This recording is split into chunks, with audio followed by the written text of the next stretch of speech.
이 시간 우리 옆에 분들과 주님을 마음을 다해 사랑합시다 한번 인사해 볼까요? 한 번 더 인사하실 때 내 이웃을 내 몸과 같이 사랑합시다.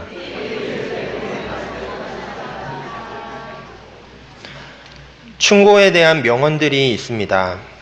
들어보셨는지 모르겠는데요. 사람과 사람이 접촉함에 있어서 가장 큰 신뢰는 충고를 주고받는 신뢰이다. 베이컨이란 사람이 이야기했고요. 좋은 약은 입에 쓰나 병에 이롭고 충직한 말은 귀에 거슬리나 행동에 이롭다. 사마천이 한 말입니다. 동의하시나요? 제가 작년에 우리 교회에 처음 부임을 하고 주일 첫 예배를 기대와 또 감사와 떨림 가운데 잘 드렸습니다. 예배를 드리고 난 후에 사무실에 가서 이제 가운을 갈아입고 있는데 담임 목사님께서 이렇게 들어오시면서 부르시는 거예요. 그래서 긴장을 하고 갔더니 수고했다라고 말씀을 해주시면서 예배 집례할 때 다양한 조언을 해주셨습니다. 제가 예배 중에 이런 단어를 사용했는데 그것보다는 이 단어가 더 적합한 것 같다 말씀해 주시고, 찬송을 부를 땐 이렇게 하는 게 좀 더 죄송합니다. 더 좋지 않을까 이야기해 주시고, 발음은 이렇게 하면 어떨까 등 아주 디테일하게 말씀을 해 주셨습니다. 그 후로도 금요 저녁 예배 또 토요 새벽 기도 후에 기회 되는 대로 이런저런 조언을 해 주셨어요.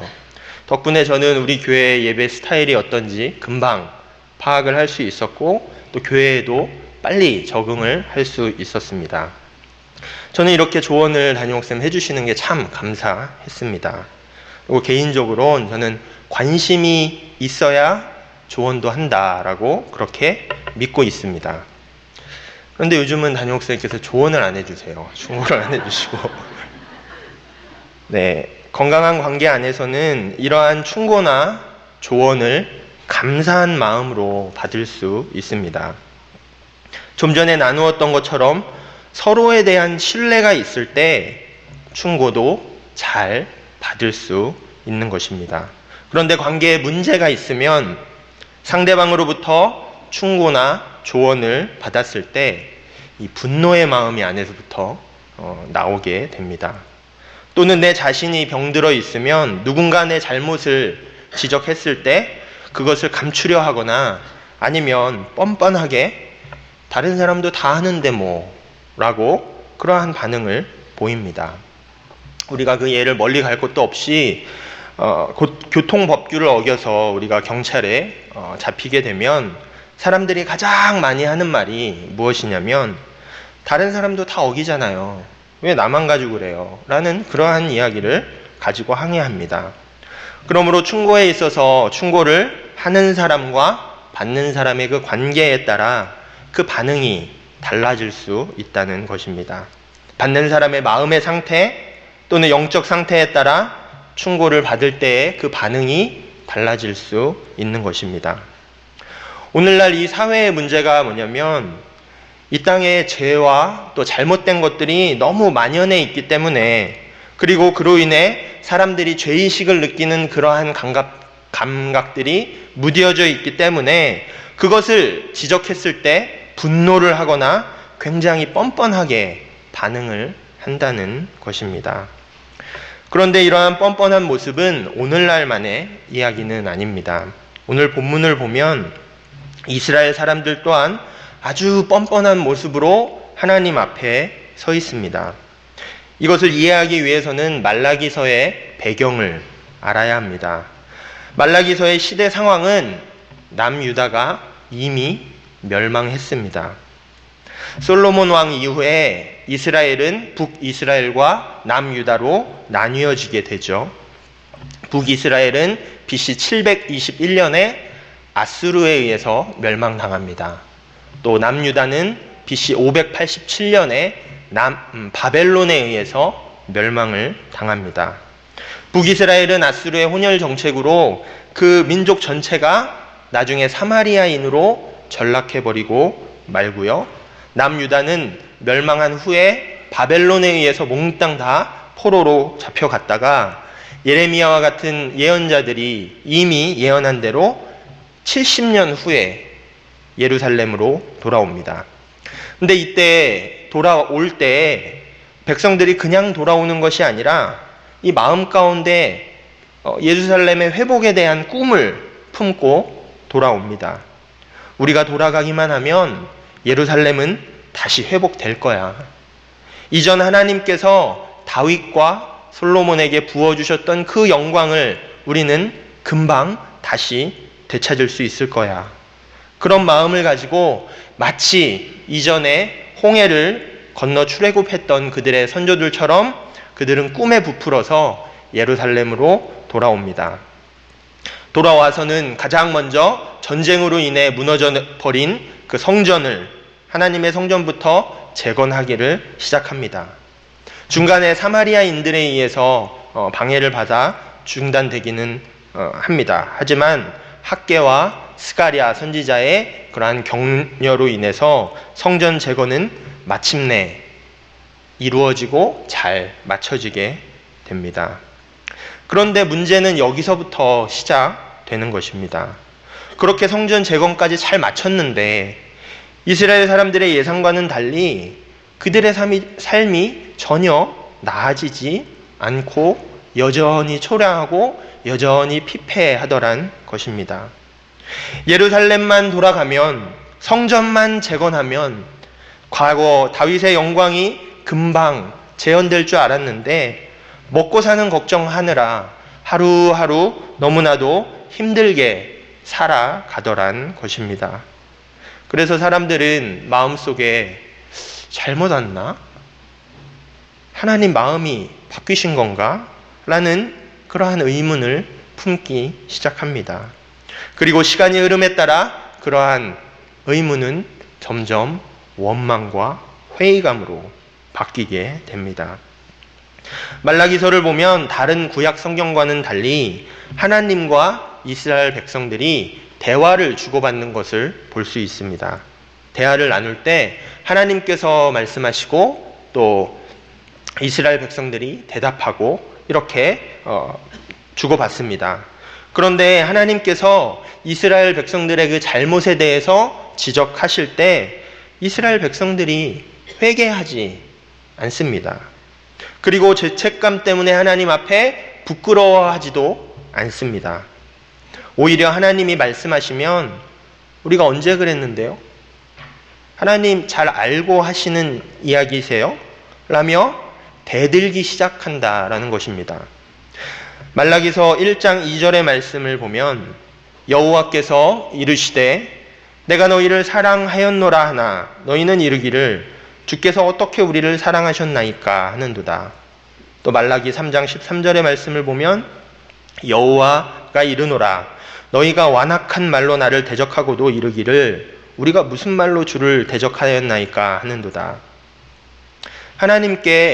하나님께서 언제 어떻게 나를 사랑하셨는데요?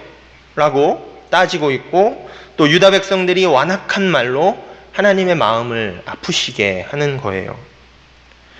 그래도 예전에는 하나님께서 또 선지자들을 통해 어떠한 잘못을 알려주셨을 때는 양심이 있어서 죄책감도 느끼고 부끄러워하기도 했습니다. 그런데 이제는 마음이 돌과 같이 딱딱하게 굳어서 죄가 드러나도 그렇게 숨기려고 하지를 않습니다. 도리어 하나님께서 지적하실 때 하나님께 대들기 시작하는 거예요.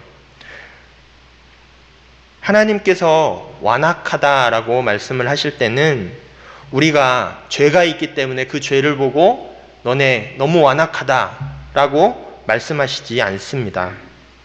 하나님도 이미 아시는 것처럼 우리 모두는 연약합니다.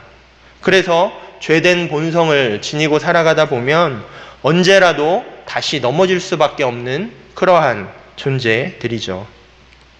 그래서 넘어졌을 때 우리가 다시금 죄를 돌이켜서 하나님 앞에 자복하고 회개하면 하나님께서는 용서하시고 다시금 회복시켜 주시는 것이 바로 자비의 하나님 또 사랑의 하나님의 속성입니다. 그런데 이 이스라엘 백성들은 하나님 앞에서 왜요? 다른 사람들도 다 그렇게 지금 살아가는데요. 왜요? 나 원래 이런 사람인데요. 이렇게 이야기하면서 하나님 앞에 부끄러움도 없고 또 수치심도 없이 완악한 그러한 사람이 되어져 있는 그 상태가 오늘 본문의 백성들의 상태입니다. 이에 대해 말라기서 3장 14절, 15절 말씀은 이렇게 말하고 있습니다. 이는 너희가 말하기를 하나님을 섬기는 것이 헛되니 만군의 여호와 앞에서 그 명령을 지키며 슬프게 하는 것이 무엇이 유익하리요. 지금 우리는 교만한 자가 복되다 하며 악을 행하는 자가 번성하며 하나님을 시험하는 자가 화를 면한다 하노라 함이라. 이 말이 무슨 말인가요?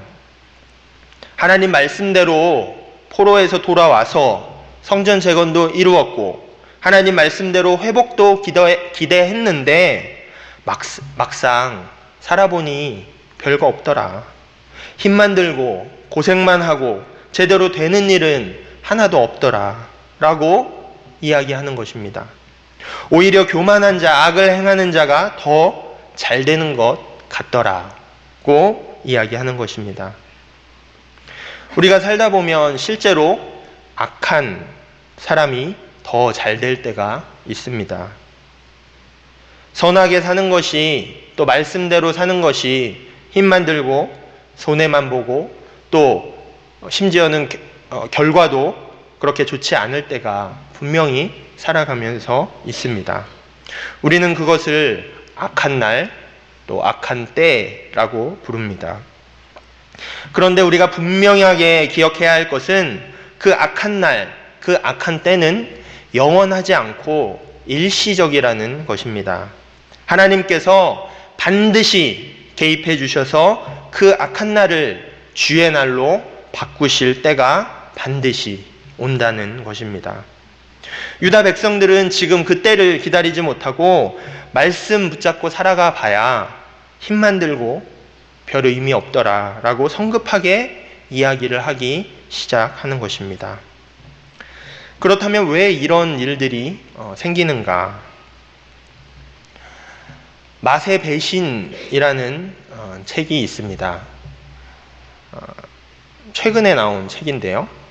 이 책의 부제가 우리는 언제부터 단짠에 열광하게 되었을까입니다. 여기서 단짠은 단맛, 짠맛을 이제 줄인 말이에요. 그래서 요즘 사람들이 하도 달고 짠맛이 함께 있는 그 음식을 너무 좋아하다 보니까 생겨난 단어입니다. 근데 그 책에 보면 이런 내용이 있습니다. 야생에 살고 있는 동물에게는 왜 비만이 없을까? 귀가 솔깃하시나요? 그러면서 이런 실험이 나옵니다. 미국의 생태학자가 양의 위장에 테르펜이라는 파이토케미컬을 주입을 합니다. 근데 여기서 파이토케미컬이라는 것은 식물의 뿌리나 잎에서 만들어진 그러한 물질인데요. 미생물로부터 식물을 보호하는 화학 물질입니다. 근데 이 파이토케미컬을 주입한 양들은 다른 양들과는 달리 사료를 먹을 때 어느 정도 먹고 알아서 스스로 먹이통에서 물러난다는 것입니다. 왜냐하면 이 물질이 그 안에서 그만 먹으라는 신호를 보내기 때문이죠. 블루베리 엑기스를 먹인 쥐들도 마찬가지였습니다. 이들은 다른 쥐들보다 덜 먹고 또 체중도 다른 쥐들보다 훨씬 덜 나가게 된다고 이야기합니다. 뭐냐면 자연 상태에 있는 동물들은 자신들의 소화기관에 이 파이토케미컬과 같은 물질을 감지하기 때문에 자연스럽게 먹을 수 있는 그 양을 조절한다는 것입니다. 그러면서 저자가 이야기하는 것이 그렇다면 사람에게도 이러한 역할을 하는 것이 사람 몸 안에 있을 것 아니냐는 것인데 그러한 역할을 하는 것이 바로 향미라고 이야기합니다. 향과 미인데요. 우리가 흔히 음식의 맛을 혀로 느낀다고 우리는 생각을 하는데 여기서 말하는 것은 우리가 입으로도 음식의 맛을 느끼지만 향으로도 음식의 맛을 느낀다는 것입니다. 그래서 향미를 통해서만이 음식의 제대로 된 그 맛을 느낄 수 있다라고 책에서는 이야기합니다. 그러면서 저자는 책에서 이렇게 이야기합니다. 향미는 인간을 정의하는 핵심 요소로서 음식의 향미를 느끼는 감각은 시각과 청각보다 훨씬 더 중요하다. 향미 감각이 인간을 만들었다. 그런데 책에서는 오늘날에는 이러한 향미 감각이 더 이상 제 기능을 발휘하지 못한다 이야기합니다. 왜냐하면 우리의 먹거리에서 이러한 향미의 요소들이 점점 사라지기 때문입니다. 책에선 예를 들면서 토마토는 지난 30년 동안 수확량이 3배가 늘어났다고 이야기합니다. 그런데 그 사이에 칼슘과 비타민 A와 비타민 C는 훨씬 줄어들었다고 얘기합니다. 1999년도의 토마토는 1950년대에 생산된 토마토보다 칼슘은 57%, 철분은 29%, 비타민 C는 21%가 줄어들었습니다. 생산량은 늘어나고 색도 더 빨개지고 이뻐지고 모양은 커지고 질병에도 강한 그러한 토마토가 된 반면 이러한 종자 개량을 통해서 정작 이 음식을 먹을 때 우리가 얻어야 하는 에너지와 영양분은 줄어들었다는 이야기입니다. 책에서는 우리의 할아버지 세대들이 오렌지 한 개에서 먹던 비타민 A와 같은 양의 비타민 A를 오늘날 우리가 섭취하려면 오렌지 8개를 먹어야 한다라고 이야기합니다. 고기도 마찬가지예요. 닭은 1940년대보다 성장 속도가 2배 이상 빨라졌다고 이야기합니다. 그래서 우리가 요즘에 시중에서 먹는 닭은 태어난 지 35일 만에 옛날로 따지면 아직 닭이 아닌 병아리 수준에 되는 그 닭을 먹는 것입니다. 닭에게 계속 사료를 주면서 몸집을 빨리 성장시켰기 때문입니다. 그래서 우리가 닭을 먹을 때 충분한 향미를 느끼려면 닭이 자라는 동안 풀도 먹어야 되고요. 또 곤충들도 땅에서 먹어야 되고 또 충분한 자라나는 시간들이 확보가 되어야 합니다. 그런데 옥수수와 콩으로 만들어진 이 사료만을 먹은 닭을 통해서는 우리 인간들이 얻어야 하는 그 닭에서의 영양소를 충분히 공급받지 못한다는 것입니다. 그래서 먹어서 배는 부른데 계속 먹고 싶어지는 거예요. 향미를 채우지 못했기 때문에 위가 아플 때까지 먹고 또 먹는 것입니다. 아, 그것 때문에 그랬구나. 그래서 내가 과식을 했구나. 저의 이야기입니다.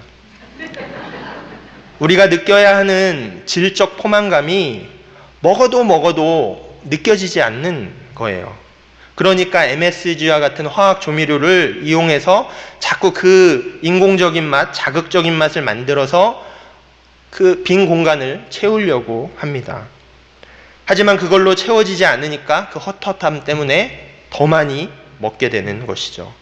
그 악순환이 반복되면서 음식을 예전보다는 더 많이 먹고 음식들이 많아졌는데 만족감은 없고 나도 모르게 비만의 체형이 되어져 간다라고 책에서는 이야기합니다.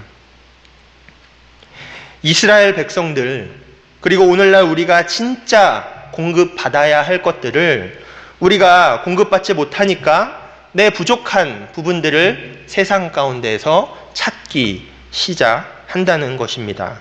그리고 그것을 가지고 채우고 또 채웠는데 이 영적인 허기감은 어떻게 할 수가 없는 거예요. 그러니까 열심히 봉사하고 내가 열심히 섬겨봤는데 소용이 별로 없다라는 이야기를 하는 것입니다.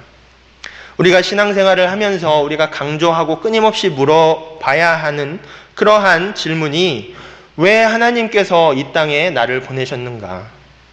과연 하나님께서 오늘 나에게 맡겨주신 사명은 무엇인가? 라는 질문은 점점 우리의 삶에서 사라지게 되고요. 어떻게 하면 풍족하게 살 것인가? 어떻게 하면 만족하면서 살 것인가?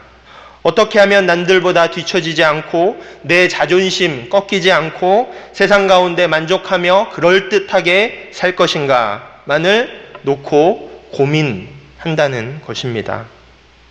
그래서 신앙생활 하면서 여러 가지 방법들은 내가 개발하면서 여러 가지 요령들은 생기는데, 이 영적인 허기감 때문에 마치 신앙생활이 별거 아닌 것처럼, 열심히 해봐야 소용이 없는 것처럼 생각하며 살아갑니다.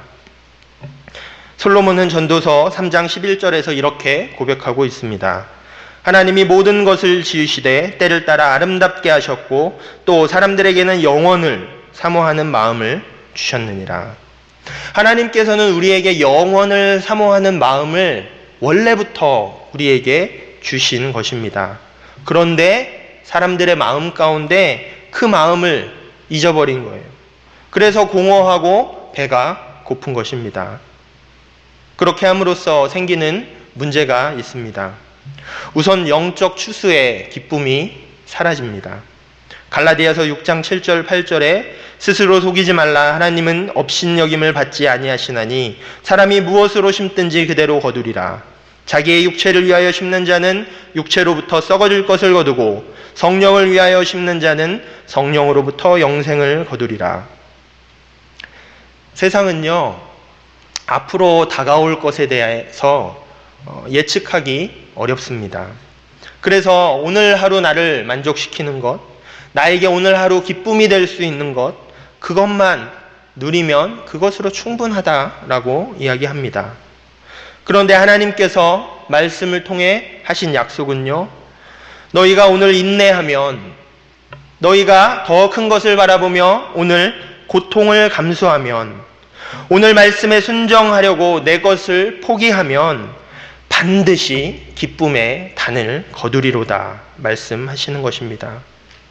오늘 하루 내가 행복하면 내일도 행복하게 될 거야 라고 이야기하는 것이 아니라, 내일의 행복을 위하여 오늘 눈물 흘리며 씨를 뿌리는 그 수고와 인내, 그것이 우리의 삶에 영적 추수의 기쁨을 반드시 회복시켜 줄 것이다 라고 약속하시는 것입니다.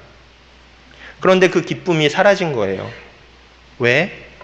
눈물을 흘리며 씨를 뿌리지 않으니까, 수고하고 인내하지 않으니까 그런 것입니다. 또한 영원을 사모하는 마음을 잊어버릴 때 역사의 주인공으로서의 그 위치를 또한 잊어버리게 됩니다. 여러분이 생각할 때 역사의 주인공이 누구인가요? 정치인들인가요? 대통령이 되면 역사의 주인공이 될 수 있을까요? 아니면 세계적인 기업의 CEO가 되면 역사의 주인공이 될 수 있을까요?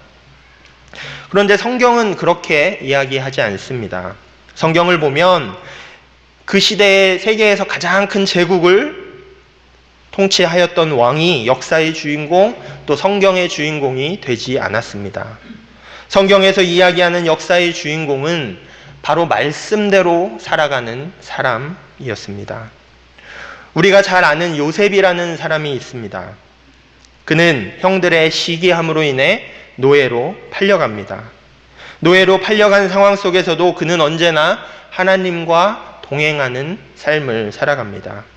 성적인 유혹이 올 때도 나는 하나님 앞에서 범죄할 수 없다라고 스스로를 단호하게 지키며 그 유혹을 피해 도망갑니다.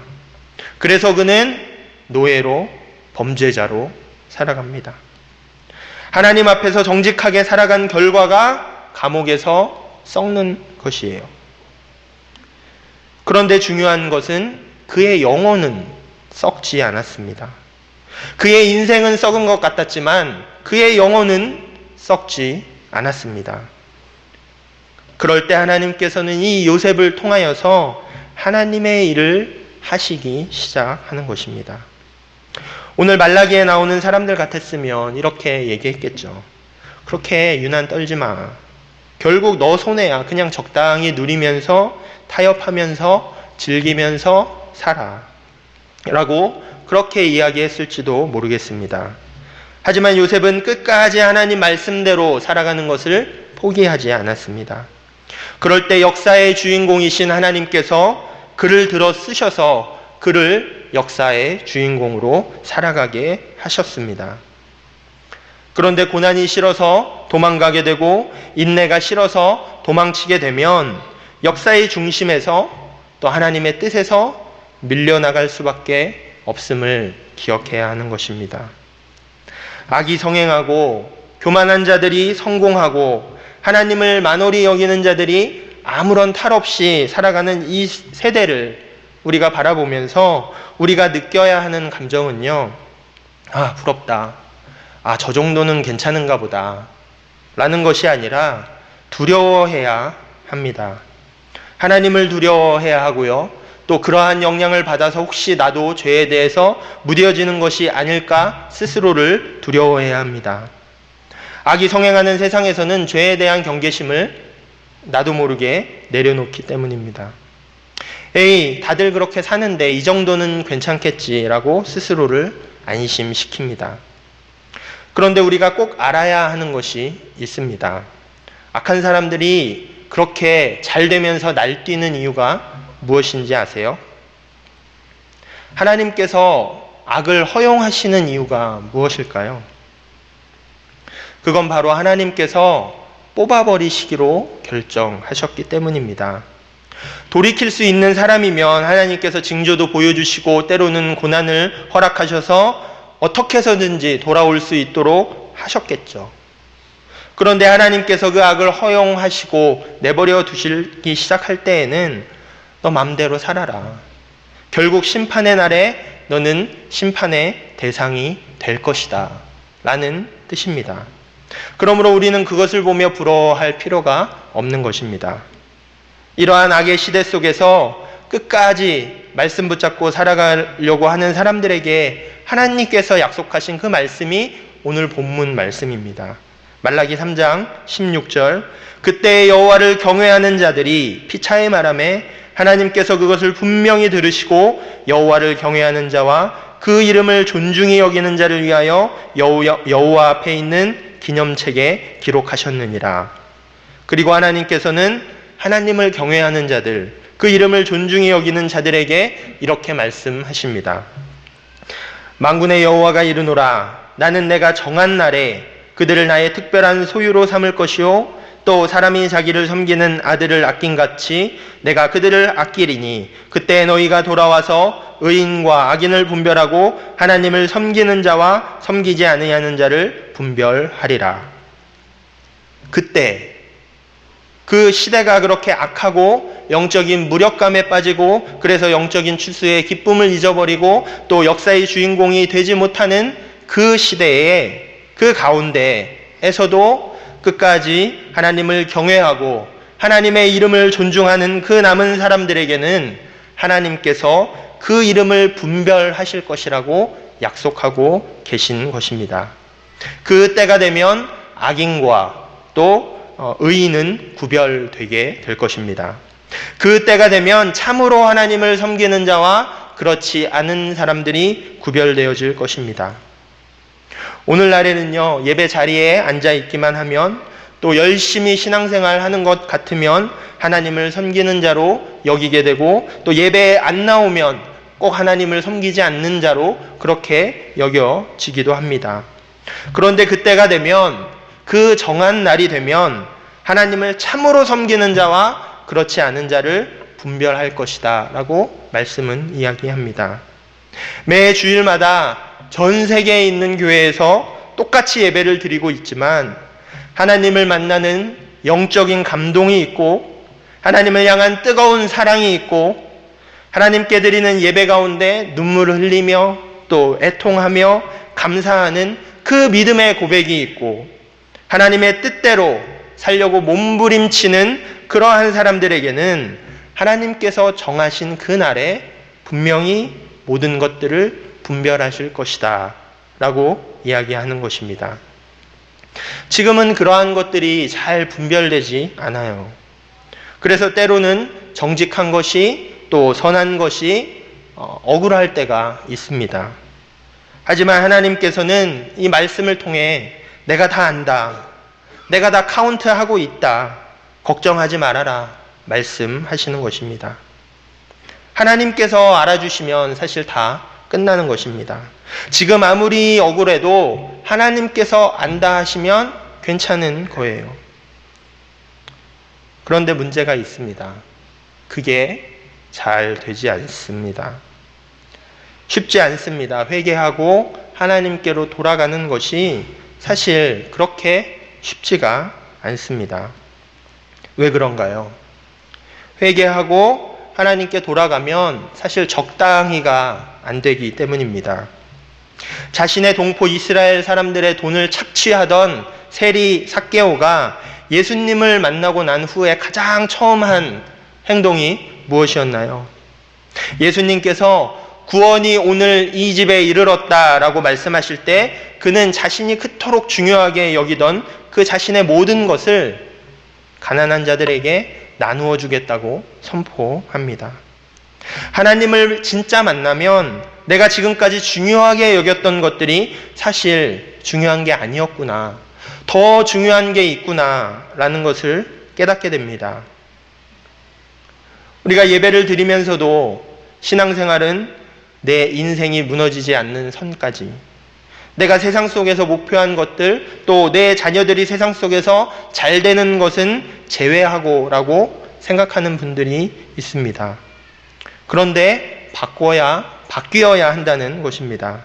기준이 다른 사람이 돼서는 안 되고요, 또 세상이 돼서는 안 되는 것입니다. 기준이 하나님이 되어야 하고요, 하나님의 말씀이 되어야 하는 것입니다. 결혼하기 전에는 좋은 사람, 또 내가 정말 사랑하는 사람을 만나서 결혼하면 영원히 행복하게 잘 살 줄 알았습니다. 그런데 살아보니 어떠신가요? 그렇지 않잖아요. 결혼만 한다고 그 결혼 때문에 저절로 행복해지지 않습니다. 청년분들은 잘 들으셔야 돼요. 노력해야 합니다. 내가 사랑받고 대접받기를 원한다면 그만큼 나도 사랑하고 또 헌신해야 하는 것입니다. 물론 저는 저의 아내를 존재만으로도 행복하게 잘 살고 있습니다. 라고 말해야 제가 좀 지혜로운 사람이 되는 것이죠. 마찬가지입니다. 우리가 하나님 앞에 나와서 회개하고 또 회복하면 그 이후의 삶이 저절로 지속적으로 기쁨이 내 안에서 샘솟고 또 충만함 가운데 있게 되는 것이 아닙니다.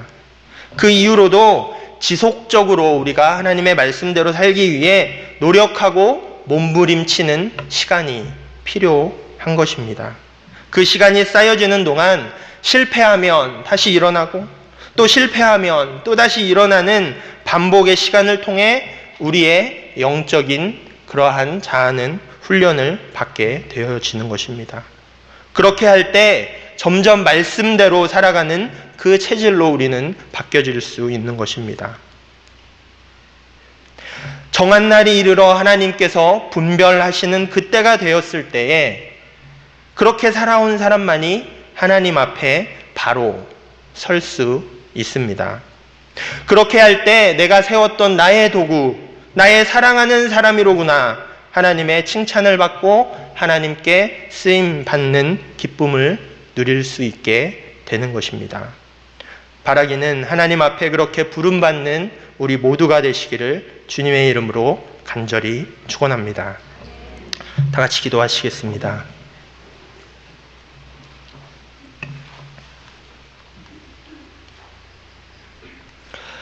사랑의 하나님, 오늘 거룩한 날, 또 복된 주일을 저희에게 허락하여 주시고 하나님 전에 감사의 예배, 또한 주님의 충만한 영이 넘치는 예배를 드리게 하여 주심을 감사를 드립니다.